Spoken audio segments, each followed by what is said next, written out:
The next thing is the triune brain theory. I remember talking about this with you last year, so we're going to review it and look at how it affects rationality or irrationality. And as I mentioned earlier in the introduction, we have these different parts of our brain that are responsible for different things. So let's start with the reptilian brain. The reptilian brain is the oldest part of our brain, and it is in the back, it's in the spine, in the backbone, and it's the top. It's like a small bulb right at the base of our brain. The reptilian brain is responsible for automatic responses. It is instinctive. As an example, you're cooking something and you, by mistake, you touch the hot pan or pot. As soon as you touch it, without even thinking, your hand will just pull back. This is an automatic response. We need this part of our brain because its job is to keep us alive. Its job is pure survival. And the reason why they call it reptilian is because when you look at reptiles, is it buru? Is it buru dongwu?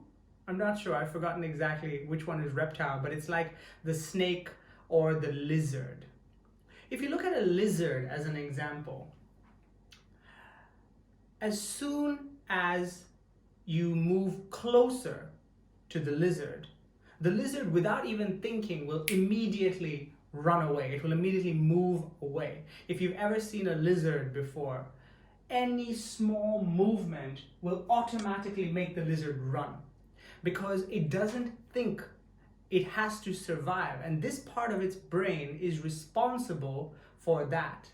It does not have a limbic brain, which is the emotional brain, and it definitely does not have the neocortex, which is the new part, which is the thinking brain.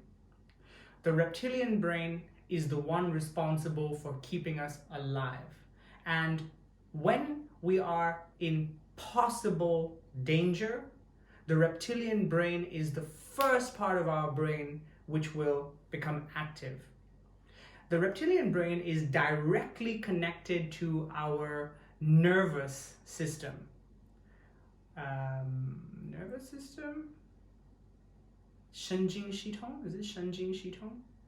And this is why, and our nervous system, the nerves are running down our backbone and all through our body, connected to all of our limbs, our hands and our legs. And it's why our movement is so fast. We do not process the movement if it's related to survival. It's just automatic. It just happens. Alex.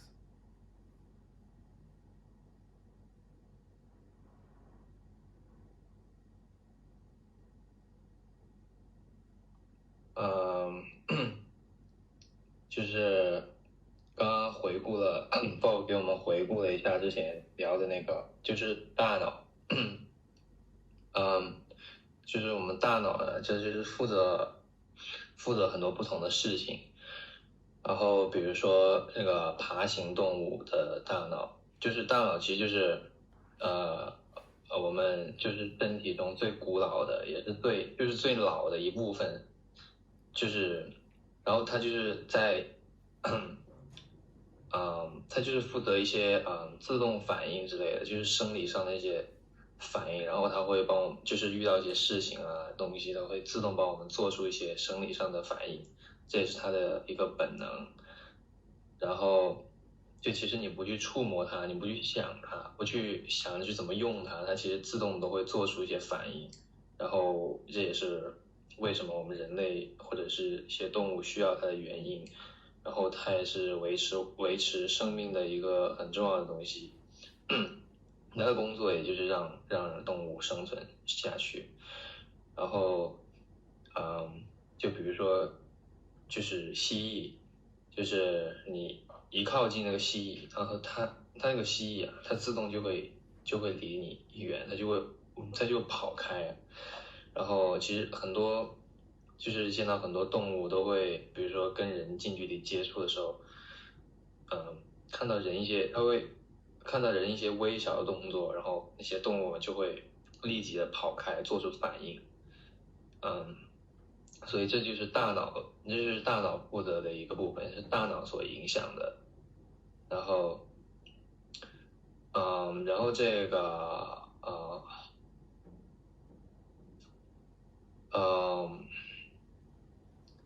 然后就是这个什么 reptilian brain， 它不是那个 limbic brain， 那就是 limbic， 它就是负责那个情感方面的东西。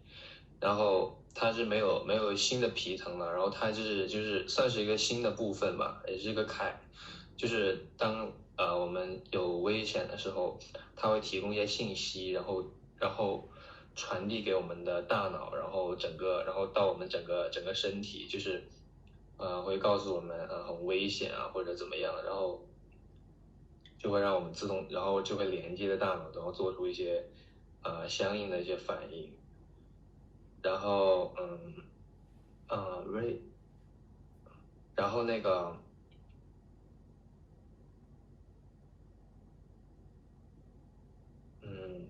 对，就没有了。OK。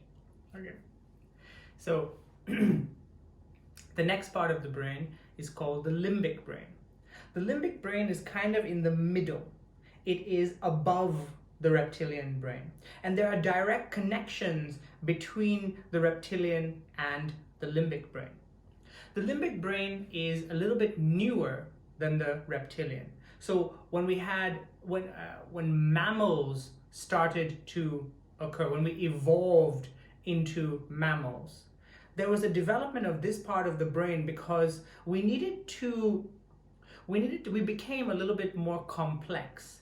So as an example, monkeys have a limbic brain. They have feelings, they have emotions. We have talked about the amygdala before. The amygdala, Xingran now, is it? Xingran is part of the limbic brain. It's the part that processes emotions. And this part had to develop because it was not only about survival. We developed emotions so that we could have more complex interactions with other mammals. So for example, monkeys are quite social.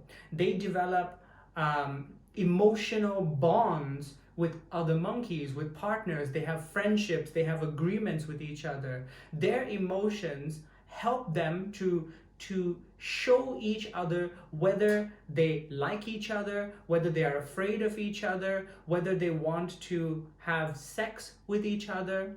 The limbic brain was important for developing social animals or animals that live in groups. Alex.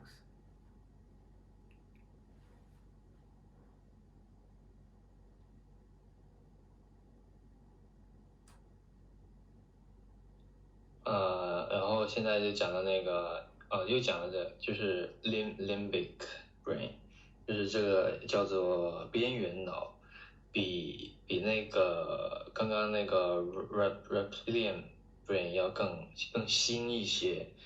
所以就比如说那个猴子的大脑呢就是非常有限的，但其实人呢，包括很多哺乳动物，它的大脑都是更复杂一些，而且人类也是就非常复杂。然后但是猴子还有所有的那些动物，它们其实都是有感觉，然后有情绪的。然后之前讲到的那个杏仁核，就其实也是一样差不多的原理。然后这个边缘部分呢，就是用来主要就是处理一些情绪的。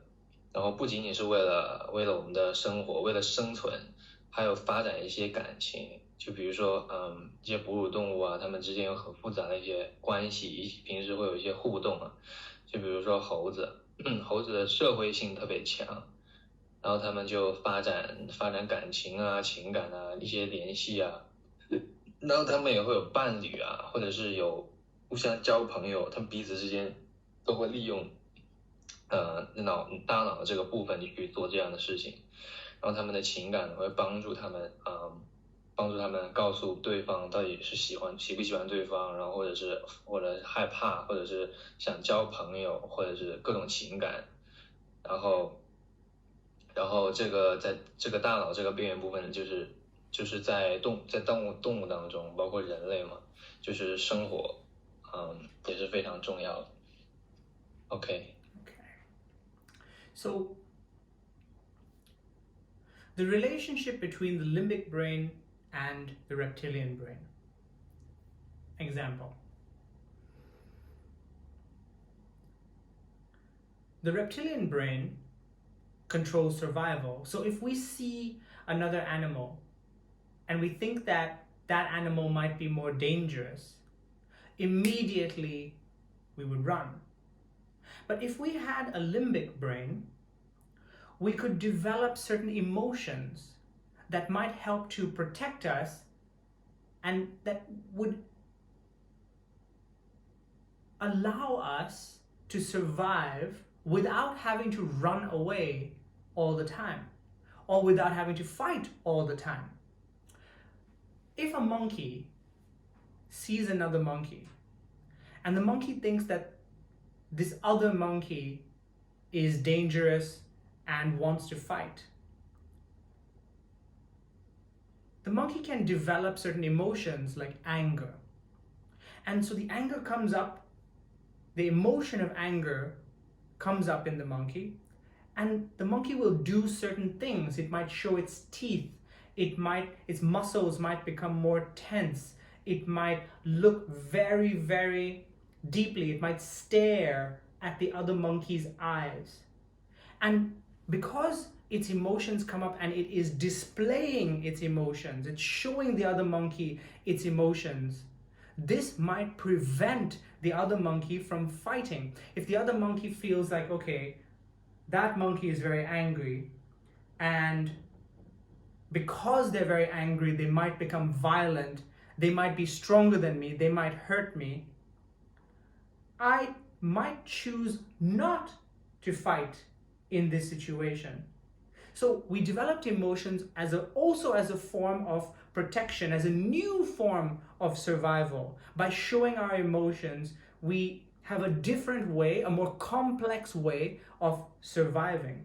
Now, it's not always that just because the monkey is angry that the other one is not going to fight, but it can, in some situations, prevent fighting between mammals.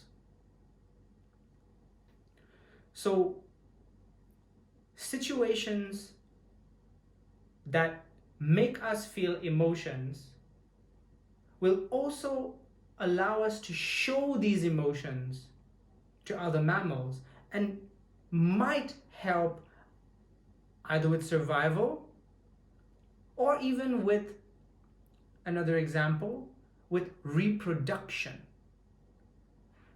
If the female monkey shows the male monkey that she is attracted, that she is comfortable and happy with the male monkey, it's a display because they don't really have language. Their emotions are meant to display, are meant to communicate something to the other mammals. If the female monkey communicates positive emotions to the male monkey, he might understand that this female wants me to mate, wants me to have sex or to reproduce with her. Similarly, if she shows negative emotions to a different male, then the communication is that she is not interested or she's not willing to mate or to reproduce with the other one. Alex.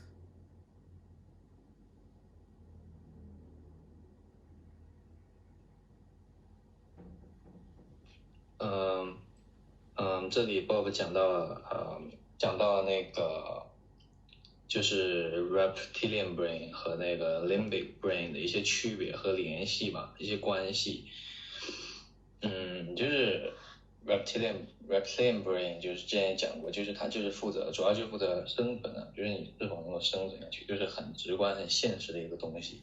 然后 Limbic Brain 呢，主要就是掌控情绪。然后比如说有举猴子的例子。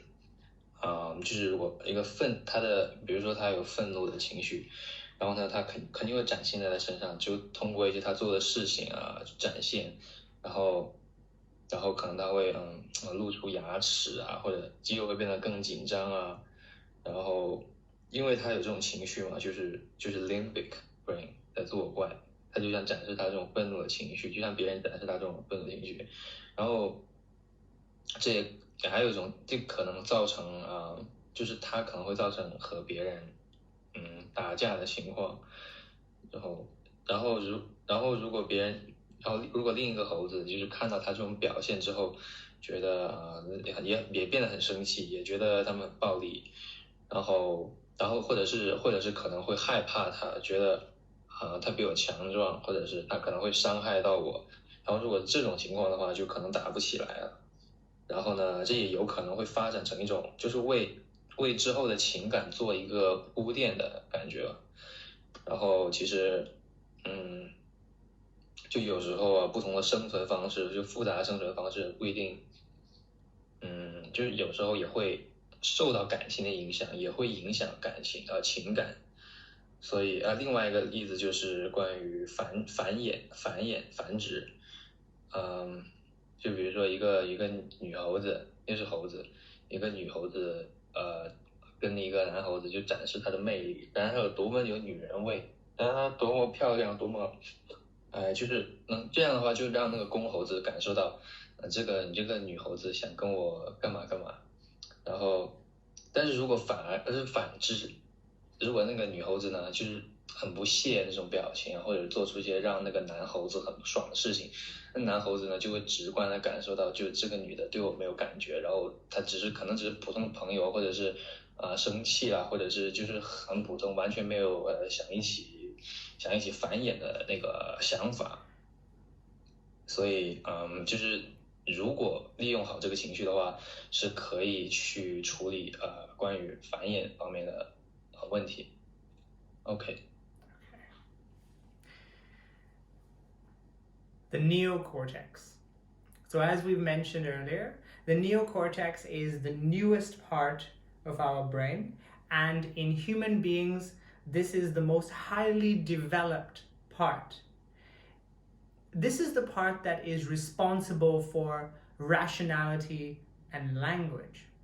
Now, as I mentioned in the beginning, we have to translate, our emotions have to translate. There is a stronger connection between the limbic and the reptilian brain, and not a very strong relationship or not a very strong connection between these two parts and the neocortex, which is why we sometimes find it difficult to translate our emotions into rational language. We also notice that those two parts, the limbic and the reptilian, are much stronger because they're much more related to survival. I'm not saying that the neocortex is not. The neocortex is extremely important because it allows us to think about the past and the future. It allows us to think about advantages and disadvantages. It allows us to calculate before we decide what to do. But because it's the newest part of our brain, it has less control over our decisions. Only when the reptilian and the limbic brain are not very active can the neocortex work properly. So what I mentioned last year was that our emotions often do not help us, especially negative emotions, do not help us to make rational decisions, because when those two parts of the brain are active, the neocortex becomes less active. And and the opposite is also true. If we want the neocortex to be more active, we have to calm, or we have to quieten the reptilian and the limbic part of our brains. So later on in the presentation, we're going to talk a little bit more about this. But one thing I want to mention here is that if you want to be more rational, one of the strategies that you have to learn is how to control the emotions, how to separate yourself from your emotions, how to wait for the emotions to pass before you can start thinking rationally, before you can make rational decisions. Alex.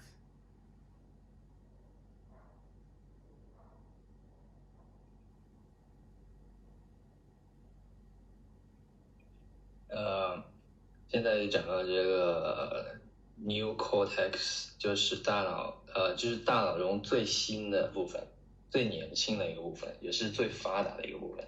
它主要管理的就是理智、理性和语言，然后它也和其实也和那个 Reptilian 和那个 Limbic 其实是很有关联的。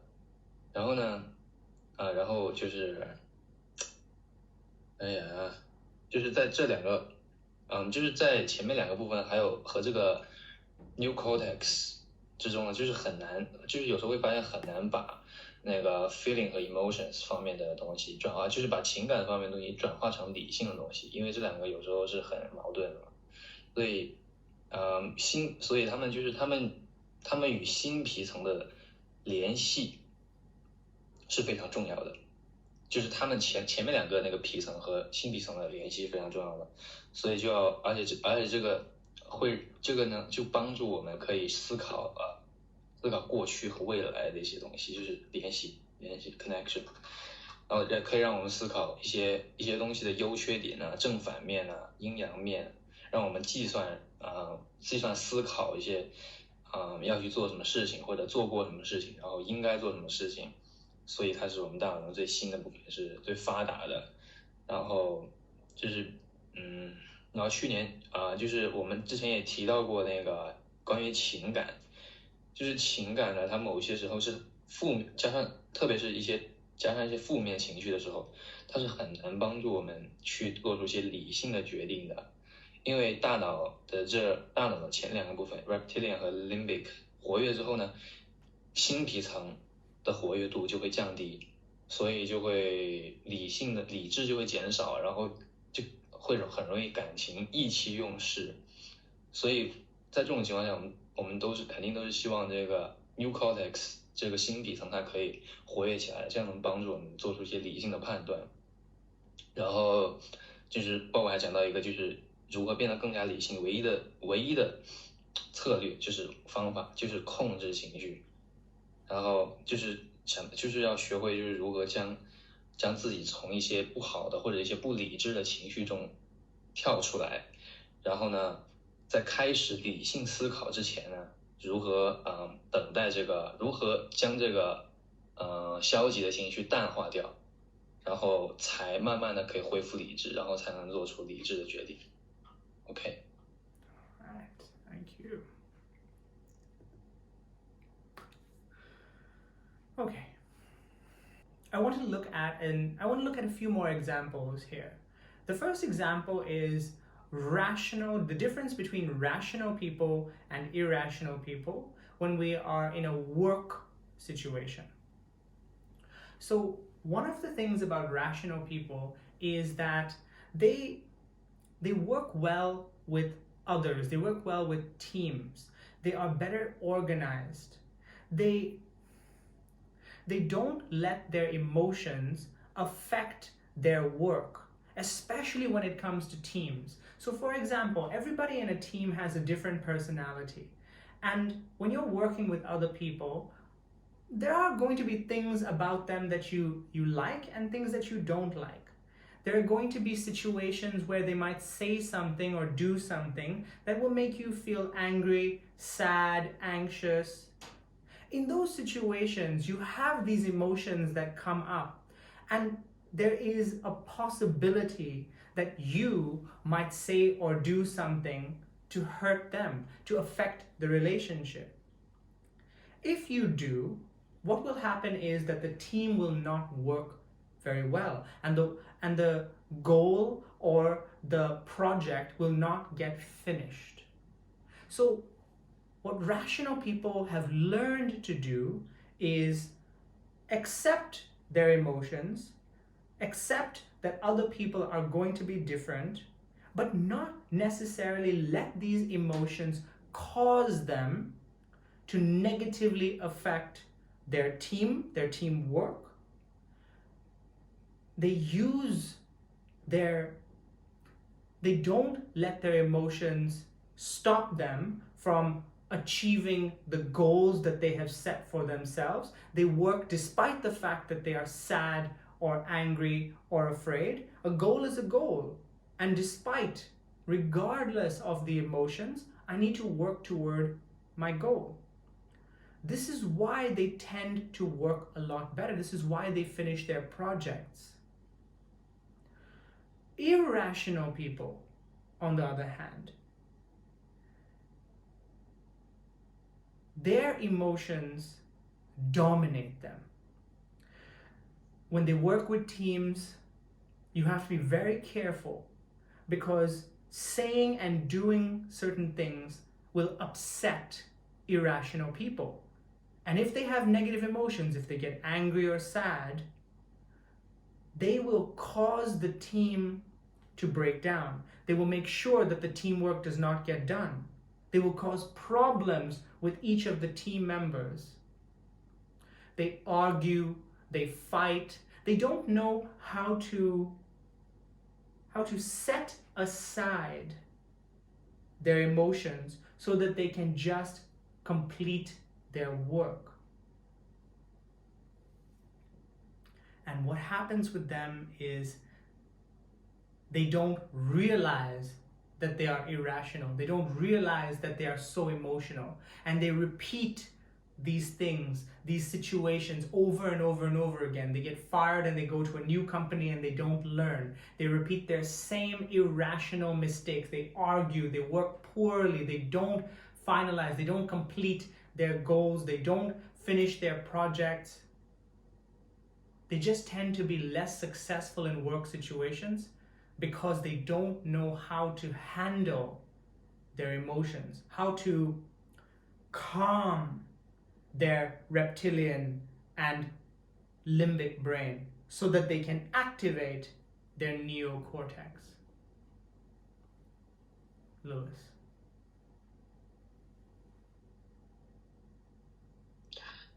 就是Bob讲了是那个理性的人和不理性的人在工作上面的区别。理性的人呢，他就比较擅长做那种小组合作的那种工作，就是因为在一个团队里面会有很多不同的人，然后在讨论的时候也会出现不同的意见。理性的人就是他能够接受。他能够接受就是不同的人做出不同的事情，就是不容易被他们的一些行为举止影响。就比如说今天我在讨论一件事情的时候，然后有很多不同的声音，然后如果是理性的人的话，他就能接受这件事情，就不会感觉到沮丧什么的，所以这样就能保证那个他们的目标能够就是不受个人情绪的影响，然后完成。因为如果你就是陷入了，就是比如说他跟我有这样不同的意见，然后我就不爽或者怎么样，然后我就没办法就是完成这个工作。这就是为什么不太理性的人他不能够在小组里面就是完成就是。能达到一个就和谐的能达到一个目标的，就是而且他有的时候是没有意识，在无意识的情况下，他就陷入了这样的一个情绪，就是被别人说了一下就不是很爽，然后他就影响到自己的工作了，而即使他换了公司或者是去了别的环境也是一样的，所以这就会影响到他的就是他的事业或者是就是他的工作这些的。Yes, I'm finished. Okay, one more, Lewis. Another example.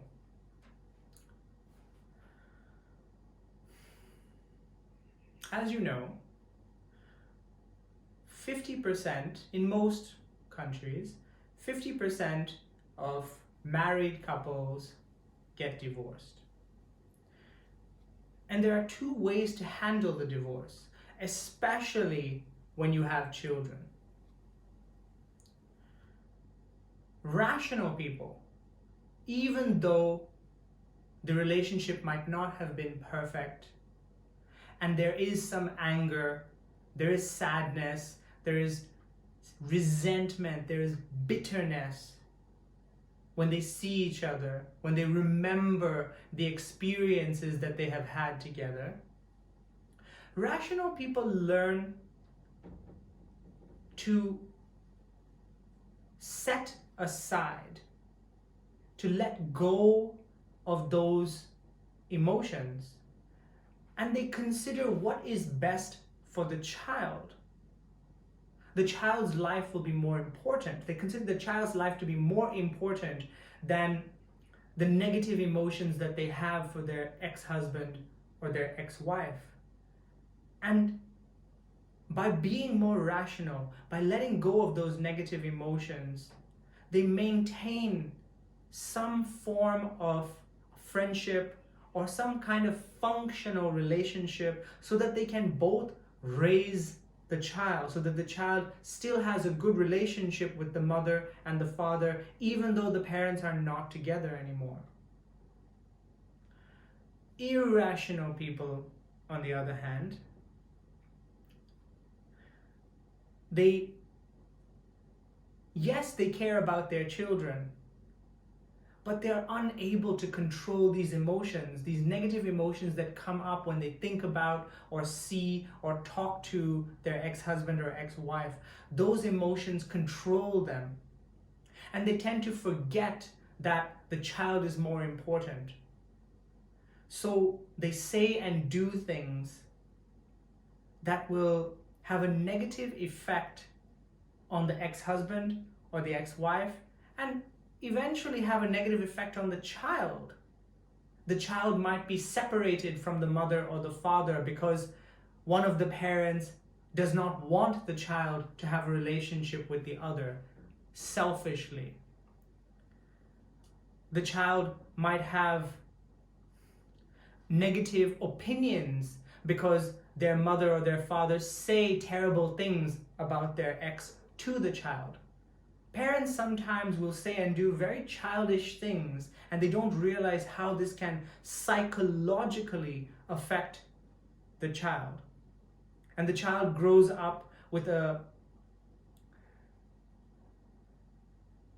problems, with psychological problems. They're unable to have normal relationships with other people because of the things with other, let's say they're unable to have relationships with either their boyfriends or their girlfriends because they're so affected by the negative relationship that their parents had during the divorce and after the divorce. Lewis.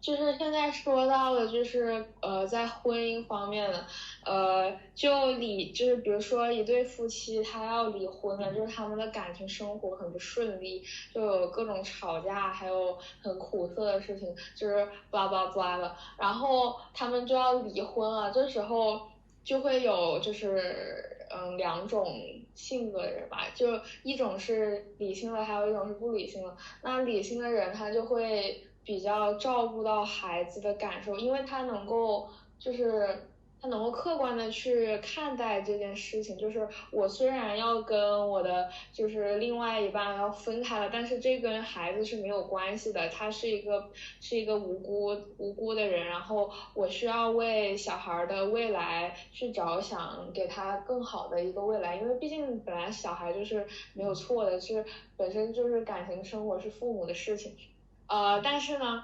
如果是一个不理性的人的话，他会把自己的情绪放在主要的位置。就他虽然也知道，就是小孩子也是无辜的，也是很重要的，对于他们来说，但是他们就是就会更容易去把自己的情绪带入到其中去。如果他就是得不到，就是法律上面如果要。就是离婚的话，就小孩是没有满12岁以下是不能选择父母的。就是如果那个就是小孩要分配给其中一方的话，就是如果没有得到小孩，他就也不会想要另外一方得到小孩，就跟那个小团体一样，就是我跟他吵架了，你就不要跟他好，就是自己的情绪是占主导就是地位的，然后这对小孩的成长是非常不好，因为它会影响到就是小孩子心理的一些情况，然后甚至会有一些阴影，就导致他以后也不能够顺利的，就是有自己的感情生活啊这些的。对，Yes, I'm finished. All right. Thank you, Louis.